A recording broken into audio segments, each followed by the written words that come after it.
Dulu ketika perang dingin kan Rusia sama Amerika berlomba-lomba nih untuk menjadi negara superior dengan cara menjelajah luar angkasa, walaupun itu juga disebut konspirasi. Makhluk di luar bumi bisa saja sama dengan kita, teknologinya berkembang sama dengan teknologi kita. Peradabannya. Jadi mereka juga belum bisa untuk di luar angkasa seperti teknologi yang ada di bumi. Satu sudut pandang bahwa kaum di luar angkasa, di luar bumi itu kaum cerdas, padahal bisa saja kaum di luar bumi itu sama dengan manusia sebenarnya. Oksigen itu kan senyawa ya? Oksigen itu senyawa? Ya, senyawa, ya pokoknya senyawa gitu ya, senyawa yang dinamai oksigen oleh beberapa ilmuwan. Jadi ilmuwan menjelaskan bahwa apa yang kita hirup, apa yang menjadi molekul yang menggerakkan paru-paru, menggerakkan sistem darah itu kan disebut oksigen yang dinamai oleh ilmuwan. Kita tidak tahu apakah ada senyawa lain yang bisa atau sama dengan oksigen di luar angkasa ya. Kalau misalnya rotasi bumi kan bumi berputar pada porosnya.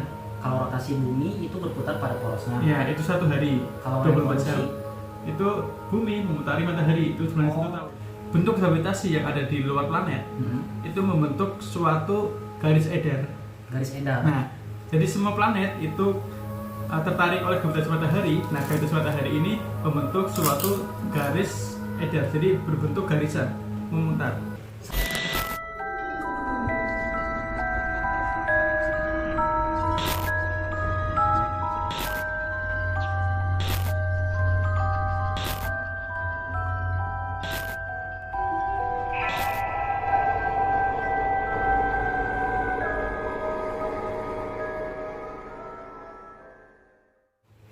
Halo teman-teman dimanapun berada, kembali bersama gua Hatim Maulana Arsya.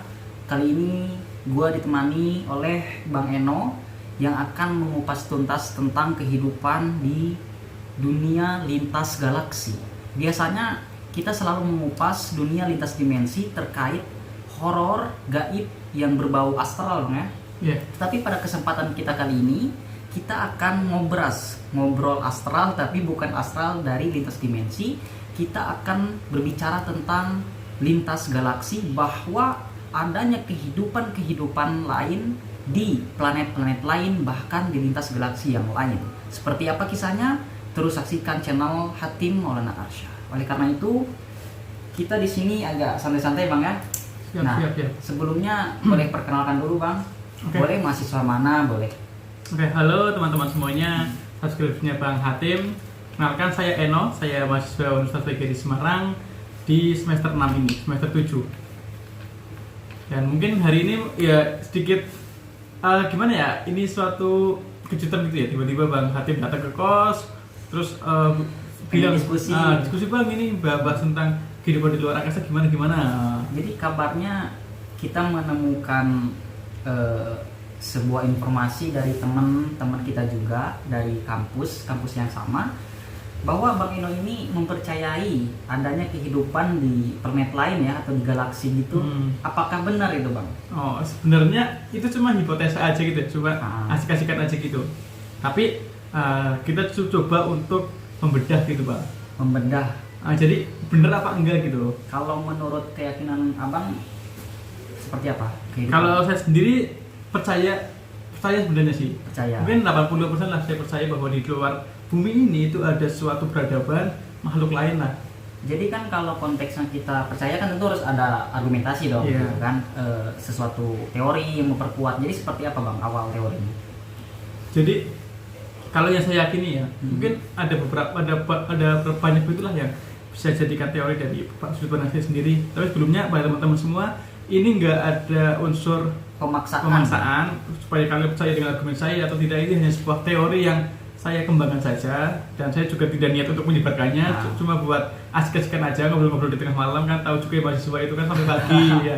Kadang kalau lewat jam 10 malam itu biasanya yang seperti ini, astral atau setiap orang kan memiliki pemahaman sendiri ya, apalagi mahasiswa gitu loh. Memiliki ideologi sendiri, Bang, ya. Iya, benar. Nah, jadi kan Abang ini meyakini adanya kehidupan di dunia di luar angkasa. Lain, di luar angkasa. Berarti kan otomatis kalau ada kehidupan, otomatis ada peradaban gitu. Nah, sebelum kita membahas peradaban di sana, kita atau gua lah dari Hatim Maulana Arsya ingin bertanya sama Bang Eno, seperti apa sih keyakinan itu yang sampai melekat di dalam diri dan pemikirannya Bang Eno. Oke, pertama kita mundur dulu ya. Di kehidupan di luar angkasa itu di sejarah manusia itu hanya disebut sebagai dongeng-dongeng saja. Dan mungkin mitos sebagai kita tahu ya dulu ketika perang dingin kan Rusia sama Amerika berlomba-lomba nih untuk menjadi negara superior dengan cara menjelajah luar angkasa, walaupun itu juga disebut konspirasi. Sampai dari pihak Amerika memberi berita bahwa ada makhluk asing, Rusia juga iya seperti itu kan. Akhirnya dibuatlah film-film dari Hollywood dan untuk sebagai propaganda aja. Jadi negara mereka maju gitu, udah lihat terdapat di luar bumi gitu. Nah, di film tersebut itu digambarkan bahwa alien atau penghuni luar angkasa selain bumi itu sering diibaratkan ya, digambarkan sebagai peradaban yang canggih, yang orang-orang cerdas semuanya. Nah, kalau misalkan itu yang dipercaya oleh semua manusia saat ini karena film-film Hollywood, coba kalau misalkan kita balik lagi logikanya, seperti apa itu? Misalkan makhluk-makhluk di luar bumi atau selain manusia gitu ya, yang kita anggap kita sebagai manusia, kita namai diri kita manusia ya, itu makhluk di luar bumi bisa saja sama dengan kita, teknologinya berkembang sama dengan teknologi kita. Peradabannya. Jadi mereka juga belum bisa untuk di luar angkasa seperti teknologi yang ada di bumi. Kalau klaimnya bangsa mereka di luar angkasa itu lebih maju dari kita atau gimana? Ya, jadi kan berita yang mengenai bahwa iya monggo silakan. Ya, jadi kan sering ya kita tahu bahwa ada alien itu orang-orang yang cerdas atau makhluk-makhluk yang bisa menjadi luar angkasa lah. Itu kan menurut dari propaganda dari film-film, karena waktu itu kan Rusia sama Amerika kan tahu ya Bang, di perang dingin itu ya berlomba-lomba untuk memajukan teknologi dan sebagainya sampai membuat berita-berita. Nah, itu salah satu berita yang mengenai alien adalah makhluk yang cerdas menjadi luar angkasa, itu kan propaganda mereka. Nah, tapi kita tidak pernah memiliki sudut pandang lain gitu. Jadi kita benar-benar dipaksa untuk melihat satu sudut pandang bahwa kaum di luar angkasa, di luar bumi itu kaum cerdas. Padahal bisa saja kaum di luar bumi itu sama dengan manusia sebenarnya, sama dengan kehidupan di bumi. Terus kalau konteksnya kita ini manusia kan oke lah, di bumi ada kehidupan seperti manusia kan, ada oksigen. Nah, apakah di planet lain itu mereka ngirup apa gitu? Atau ada nggak oksigen di sana atau gimana pembahasannya? Sebetulnya oksigen itu kan senyawa ya. Oksigen itu senyawa? Ya, senyawa, ya pokoknya senyawa gitu ya, senyawa yang dinamai oksigen oleh beberapa ilmuwan. Jadi ilmuwan menjelaskan bahwa apa yang kita hirup, apa yang menjadi molekul yang menggerakkan paru-paru, menggerakkan sistem darah itu kan disebut oksigen yang dinamai oleh ilmuwan. Berarti kita aja yang kita menyebut itu sebagai oksigen. Nah, kita tidak tahu apakah ada senyawa lain yang bisa atau sama dengan oksigen di luar angkasa. Gitu. Jadi bisa saja mungkin mereka beda gitu ya. Iya, kita kan standar patokan orang bisa hidup dengan cara menghirup oksigen itu kan standar di kehidupan kita, di kehidupan bumi. Ya kan? Kita mematoki itu menjadi suatu sebab atau suatu syarat untuk makhluk hidup itu hidup ya. Semua makhluk hidup kan dipercayai hidup dengan menghirup oksigen. Nih, gua kurang paham ini pembahasan tingkat tinggi Bang Ino. Luar biasa. Sambil minum. Iya, sambil minum. Ini ada mereknya nggak apa-apa Bang ya? Apa-apa. Belum di endorse ini. Tabs. Tapi nggak apa-apa, di endorse nggak apa-apa juga. Kita pelan-pelan ya. Nah. Jadi kan kita mematoki nih satu sudut pandang ya bahwa makhluk hidup itu hidup harus menghirup senyawa yang disebut oksigen. Itu syarat untuk hidup di hukum bumi, hukum fisika bumi. Ya, hukum apakah fisika setiap bumi. Planet itu memiliki hukum masing-masing? Nah, untuk menjawab seperti itu, mungkin tidak ada suatu studi khusus ya. Belum ada studi khusus yang mempelajari untuk mengenai hal tersebut. Tapi banyak studi yang mengatakan bahwa kita laut saja, laut di bumi. Laut di bumi itu menurut banyak sumber. Nah, bagaimana dengan ikan, Bang? Nah, jadi laut di bumi ya, itu baru dijelajah 5%. Itu di lingkungannya bumi saja. Itu dari berita-berita di luar negeri ya. Gimana mau ke luar angkasa ya di bumi saja baru terjadi 5%. Otomatis itu bisa menggambarkan bahwa teknologi kita itu masih sangat terbatas dan sains kita juga masih terbatas. Masih jauh ya. Ya, jadi kita belum benar-benar bisa menjajah bumi secara full, secara 100%.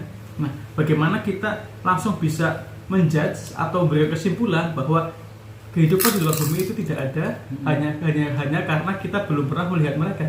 Oh, logikanya seperti itu ya. Nah, jadi mungkin kalau misalnya kita adanya sudut pandang lain, kita membentuk sudut pandang lagi, kita membentuk sudut pandang lagi yang coba kita memikirkan lagi kalau misalkan bisa saja dunia yang kita tahu luas ini itu belum ada apa-apanya kalau misalkan kita keluar dari dunia ini.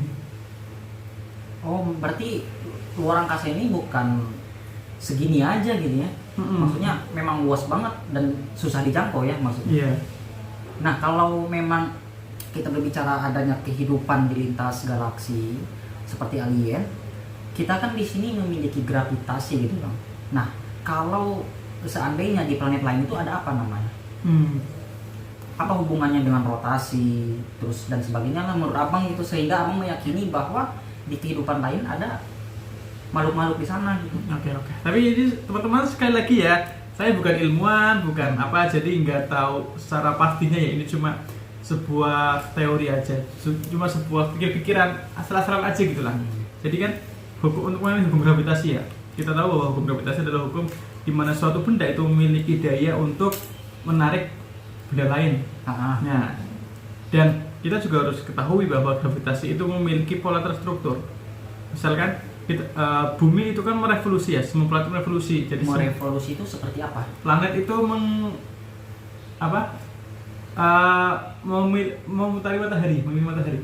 Kalau apa itu rotasi atau gimana tuh? Rotasi bumi kan itu ya. Kalau misalnya rotasi bumi kan bumi berputar pada porosnya. Kalau rotasi bumi itu berputar pada porosnya. Ya, itu 1 hari. Kalau 24 jam. revolusi Itu bumi memutari matahari itu sebenarnya 1 tahun. Oh, beda namanya ya. Iya. Oh iya. Nah, bentuk gravitasi yang ada di luar planet itu membentuk suatu garis edar. Garis edar. Nah, jadi semua planet itu tertarik oleh gravitasi matahari. Nah, gravitasi matahari ini membentuk suatu garis edar. Jadi berbentuk garisan memutar. Saling tarik menarik atau gimana ya? Ya, itu menarik, tapi menariknya adalah jadi gini. Misalkan kita analogikan ya, Bang. Ini ada botol. Ini matahari. Kita ini matahari. Ini bumi. Jadi gravitasi yang ada di antara bumi dan matahari itu membentuk suatu garis lingkaran. Nah, jadi ketika gaya gravitasinya menarik, maka bumi akan memutar dan akan kembali ke titik awalnya. Ini baru berbicara di galaksi kita ya. Galaksi Bima Sakti. Iya. Belum lagi berbicara tentang Andromeda dan kehidupan di sebagainya. sana yang di luar sana lagi ya. Iya. Nah, terus kalau teori ataupun pemahaman yang menguatkan adanya bangsa-bangsa makhluk hidup yang ada di planet lain itu apalagi bang? Oke.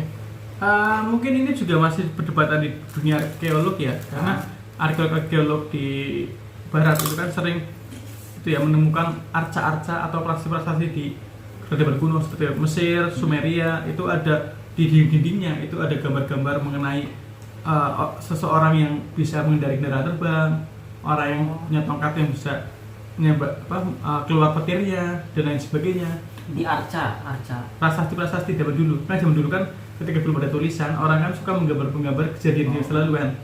Terus apa hubungannya dengan kehidupan lain? Jadi apa yang ada di arca tersebut itu ada di tahun sekarang, di zaman sekarang. Padahal itu ada di sebelum Masehi lah. Ya kok bisa gitu ya? Nah iya, makanya kan bisa saja ilmu pengetahuan kita yang belum sampai ke situ. Berarti mana tahu di kehidupan yang sebelumnya itu ada lebih modern. Lebih gitu modern ya? bisa saja mungkin. Oh gitu. Dan di Amerika sendiri kalau misalkan abang kenal Nikola Nikola Tesla. Ya, saya tahu namanya Nikola Tesla, tapi seperti apa hubungannya? Nah, dia kan ilmuwan listrik ya. Jadi namanya sendiri menjadi legenda di dunia sains karena beliau itu memiliki klaim bahwa dia punya suatu teknik atau suatu penemuan di mana dia bisa menyebarkan energi listrik tanpa kabel gitu.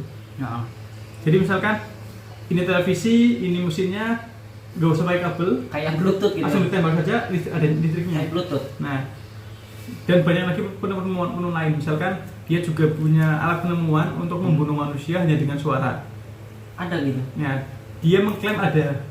Nah, ketika beliau meninggal, akhirnya pihak Amerika itu merampas atau misalkan mengamankan semua bekas-bekas penelitian dari Nikola Tesla. Oh, iya.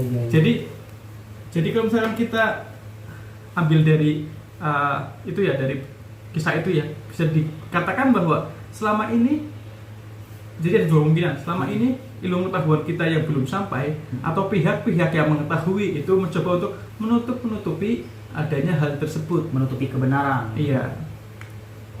Menarik juga ini, walaupun gua nggak paham teman-teman dimanapun berada. Ini luar biasa ini. Jadi Ini pembahasan anak-anak kos teman-teman. ya ini anggap aja pembahasan yang orang-orang seperti kita lah ya, yang mahasiswa. Jadi jangan diambil pusing, anggap aja ini sebuah pemahaman, berbagi ilmu ya bang ya. Iya, ini asik-asik aja gitu ya. Nah kalau kita berbicara tadi kembali kepada sebuah kehidupan di lintas galaksi itu, kan gue pernah ngebaca nih bang tentang teori relativitas. Itu menurut abang seperti apa? Apakah ada hubungannya dengan kehidupan di lintas galaksi? Oh, yang Einstein ya? Ya. Jadi kan teori relativitas ada dua ya. Mungkin yang paling asik dipelajari itu mengenai relativitas waktu. Oh iya, Ya, salah satunya kan kalau misalkan kita bisa bergerak secepat cahaya, kan kita bisa melintasi waktu, bisa ke masa lalu atau ke masa depan. Nah, mungkin itu salah satu rumus fisika atau teori fisika yang paling sulit untuk dibenarkan gitu. Kalau relativitas waktu ini dikaitkan dengan maksudnya gini, misalnya di planet lain atau di galaksi lain itu kan ada kehidupan lain kan. Yeah. Nah kalau kita berbicara tentang relativitas waktu, apakah ada nggak hubungan kita berangkat ke sana itu secara logika gitu? Nah, kita tadi kan aku sudah jelaskan bahwa arkeolog sering menemukan gambar-gambar di prasasti kuno tentang kehidupan canggih di zaman dulu ya. Nah, dengan adanya teori ini itu bisa memunculkan kemungkinan bahwa makhluk-makhluk di luar angkasa itu memiliki suatu teknologi yang sangat cerdas, sangat canggih untuk bergerak dengan sangat cepat sehingga dia bisa ke masa lalu. Atau misalkan gini, jadi kan kalau misalkan kita gini, sudut pandang pertama ya, yang di luar ekspektasi orang-orang. Jadi kita menganggap bahwa peradaban kita sama peradaban di luar angkasa itu perkembangannya sama. Jadi tahunnya sama, tapi mereka lebih canggih. Nah, mereka dengan teori relativitas ini, teorinya Albert Einstein, dia bisa menjajah waktu ke masa lalu. Jadi kita geraknya sama, tapi mereka lebih maju sedikit. Nah, mereka bisa ke masa lalu, mereka membantu kehidupan masa lalu sampai akhirnya membuat arca-arca dan sebagainya. Itu yang pertama. Atau yang kedua, mungkin peradaban kita yang memang sudah tertinggal, bahwa di peradaban masa lalu di bumi itu sudah bertetanggaan dengan kehidupan luar angkasa di zaman dulu juga. Mungkin karena keserakahan manusia, sejarah manusia kan sejarah panjang tentang peperangan ya. Sejarah panjang tentang peperangan hancur gitu ya. Ya, mungkin karena perangnya di bumi akhirnya kaum di luar angkasa yang akhirnya pergi meninggalkan bumi karena tidak tahan dengan manusia di bumi. Jadi ada dua itu sih bang, kemungkinannya bang. Terus kalau kita berbicara kehidupan di lintas galaksi itu, mereka itu sama nggak kayak kita? Menurut pemahaman abang, dari bentuk wujudnya, terus memiliki sel darah merah atau gimana sih? Dan sebagainya gitu ya. Seperti apa itu bang? Mungkin kalau menjawab ini perlu sedikit lebih panjang lagi. Jadi kan kita sebagai manusia memiliki postur tubuh seperti ini memang didesain untuk memungkinkan kita hidup di bumi. Jadi kita punya dua kaki, punya dua tangan, punya kepala dan sebagainya, itu kan dimaksudkan untuk supaya kita bisa pas gitu kalau misalnya hidup di bumi. Nah, karena kan bumi kan sendiri tidak cocok lah kalau untuk seperti ini. Nah, mungkin saja di luar angkasa yang bentuk alamnya sama dengan bumi, ya bisa saja bentuk mereka seperti kita. Tapi kalau misalkan di luar angkasa itu memiliki iklim yang berbeda, misalkan udaranya lebih tinggi, lebih kencang, bisa saja mereka punya dada yang lebih besar, paru-paru Di lebih luar angkasa besar. sana. Jadi kita bisa lihat kalau misalkan menurut sains di bumi ini, postur tubuh manusia itu adalah postur yang paling cocok, paling pas untuk hidup di lingkungan bumi. Jadi kalau misalkan di planet lain Beda lagi ya. Iya. Kalau misalkan lingkungannya sama dengan bumi ya seperti kita tuh bentuknya manusianya. Ada pohon gitu. Kalau sama, kalau misalnya berbeda ya beda lagi. Terus kalau planet-planet lain itu mereka gimana ya cara jelaskannya ini? Karena ini gua nggak kesini ya, ini berat banget gitu. Maksudnya planet lain itu ada nggak elemennya itu tercipta dari tanah seperti ini? Otomatis kan kalau seperti bumi bentuknya itu berarti kan sama juga kehidupannya di sana. Bisa juga ada yang makhluk-makhluk hidup di sana gitu kan, Bang? Ini menurut Abang planet lain itu terbentuk dari apa gitu kayak? Jadi kan kalau misalkan kita pada bumi sendiri itu kan kalau misalkan dari teori fisika, dari sains, tercipta karena ledakan Big Bang. Bumi Ya, tercipta teori dari Big Bang. ledakan Big Bang. Ya, Big Bang itu ledakan suatu bintang yang besar, meledak, akhirnya molekul-molekulnya menjadi satu, akhirnya terciptalah senyawa-senyawa, dan itu yang menjadi cikal bakal untuk makhluk hidup, semua makhluk hidup. Nah, jadi kalau misalnya kita berpatokan pada sains sekarang, jadi semua planet, semua kehidupan itu tercipta dari adanya teori Big Bang ini. Jadi planet-planet lain di luar bumi juga pasti tercipta dari teori ini, teori Big Bang. Berarti Big Bang itu bukan berlaku pada bumi aja gitu. Yang kita tahu, pengetahuan yang kita tahu baru Bumi itu aja. itu aja. Jadi semua kehidupan di planet tercipta karena ledakan Big Bang. Ada kemungkinan juga kan sama juga gitu Ya, ya. kemungkinan yang lain ada, tapi kan sains kita baru menemukan hal seperti itu. Oh gitu. Tapi Iya. Abang pernah nggak denger kayak NASA pendapat-pendapat mereka, terus orang-orang Eropa, ilmuwan-ilmuwan, mereka kabarnya ada yang mau pindah ke Mars dan ada yang bilang di Mars itu ada oksigen. Oh, yang Elon Musk itu. Ya itu gimana sih penjelasannya? Apakah udah ada makhluk hidup di sana? Mungkin kalau misalnya kita berpatokan pada NASA ya, mereka sendiri kan menjadi kontroversi ketika di Perang Dunia Kedua. Kontroversinya seperti apa? Ya, abang pernah dengar yang Area 51? Area 41 maksudnya? Area 51. Jadi ada kabar Yang nggak boleh dimasukin. Iya, ada yang kabarnya mengatakan bahwasanya ketika dulu Neil Armstrong ke bulan, Hah? berarti itu mereka nggak ke bulan. Mereka cuma ke Area 51 aja. Oh, Neil Armstrong nggak ke bulan, tapi ke area 51. Nah, itu kontroversinya, itu sebuah konspirasi bahwa kan kembali lagi ya, dulu kan Rusia sama Amerika kan pas perang dingin kan itu kan rebut-rebutan nama gitu. Mereka pengen jadi negara yang adidaya dengan cara Amerika datang ke bulan. Nah, banyak teori mengatakan bahwa teknologi di zaman dulu itu belum memungkinkan untuk kita menembus atmosfer. Semua kan kita tahu atmosfer itu sama panas ya. Kalau misalkan kita tidak tahu molekul yang cocok, pasti meleleh di atmosfer. Gimana tahu badan kita nggak kuat gesekan atmosfer gitu. Di situ sebenarnya. Jadi bagaimana cara Amerika ke bulan? Ya dengan cara mencari propaganda aja. Jadi mereka nggak ke bulan, mereka cuma ke area 51 ini yang dijaga. Jadi gitu ya. Iya, jadi tapi diberitakan di seluruh dunia bahwa mereka ke bulan. Nah, zaman dulu kan sumber-sumber media kan sangat minim kan, belum ada referensi dan sebagainya. Banyak sekali yang ditutupi Bang ya. Sama orang-orang bahwa percaya banget dengan Amerika. Terus pandangan Eropa terhadap budaya kita juga kan Bang banyak yang ditutupi gitu. Jadi kalau misalkan ada orang yang ingin tinggal ke Mars, ya silahkan. Kalau mereka ingin pergi ya silahkan pergi kan. Tapi kalau misalkan mereka membuat satu berita cuma untuk eksperimen, misalkan dia berberita seperti itu, di Mars ada bulan, di Mars ada oksigen, bisa menopang kehidupan, tapi dengan tujuan untuk menarik manusia, untuk sukarelawan, untuk stage percobaan mereka, ya jangan. Bahaya ya. Iya, kalau misalnya mereka ingin benar-benar bisa membuktikan ya, silakan sama tim mereka ya kirim dulu ke Mars, bisa survive apa enggak. Karena kan oksigen itu kan senyawa gitu ya. Dalam arti kan di Mars juga memiliki jenis senyawa yang lain mungkin gitu ya. Yang selaras dengan makhluk yang di sana gitu. Benar. Jadi ya gitu sih.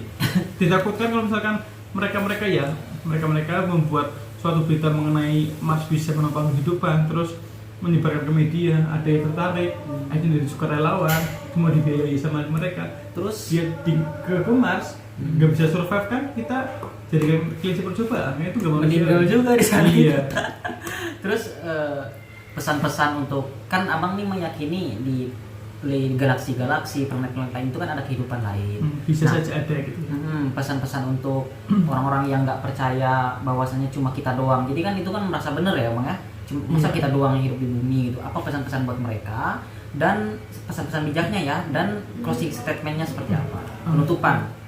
Sebenarnya ini bukan membahas mengenai ini ya, bukan membahas mengenai ke kehidupan luar angkasa nih ya, tapi membahas mengenai lebih ke masalah pendapat atau sudut pandang kita, bahwa kita hidup di bumi ini itu dengan berbagai macam manusia dan sifat-sifatnya, tentu saja dengan sudut pandangnya. Kalau misalkan sudut pandangnya A, sudut pandang B dan sebagainya, itu banyak banget.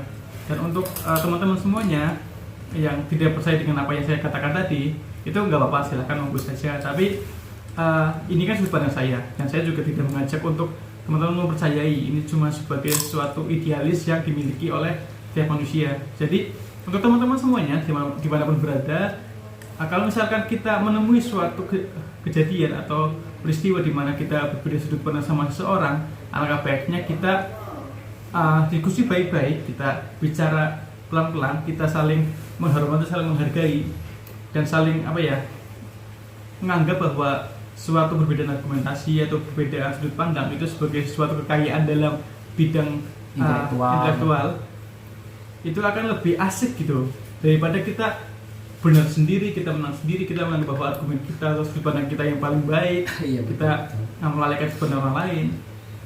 Mungkin karena seperti yang tadi saya jelaskan, bahwa di bumi sendiri itu sainsnya itu masih belum mencakup keseluruhan. Bahkan di bumi sendiri seperti laut juga baru terjamah 5%. Itu kan bisa menunjukkan bahwa semangat menjelajahi manusia dan ilmu pengetahuan yang dimiliki manusia itu masih terbatas.